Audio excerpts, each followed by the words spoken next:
ثورة في الإدارة الجبائية تعتزم وزارة المالية تجسيدها على أرض الواقع من خلال القانون العضوي 15/18. قانون سيعتمد في تطبيقه على تسيير البرامج الوزارية بعقد نجاعة بأهداف ومؤشرات تسطر مسبقا ليتم فيما بعد المرور لمرحلة المحاسبة وتقييم الأخطاء إن وجدت. عندك سنه ماليه واش tu as dépensé لو ان موان ان ترجع تريكوبيريه افيك كالكو جوستيرا، كانت الوسيله معناتها كل حق مكتسب ما راحش تعمل. الان لا عندك مشروع، هل حققته هل ما حققتوش؟ اذا ما حققتوش لماذا؟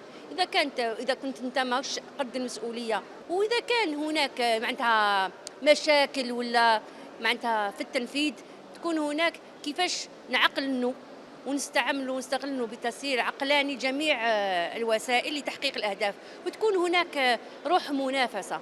توجه القائمين على قطاع المالية في البلاد نحو السرعة القصوى لتطبيق البرامج الحكومية الرامية لرفع قدرات التحصيل الجبائي خارج قطاع المحروقات سيمر بشكل حتمي عبر إشراك كافة المسؤولين المحليين القائمين على قطاع الضرائب في 58 ولاية، ومن خلالهم سيتم تصدير مؤشرات جبائية بأهداف محددة المدة. المسؤولين المحليين راحين يكونوا شركائنا، راح نشوفوا خلال هذه اليومين حصيلة تقييمية للسنتين الماضيتين وكيفية وضع آليات عمل القانون وتطبيق القانون العضوي 15/18، وكذلك حدد كذلك المؤشرات.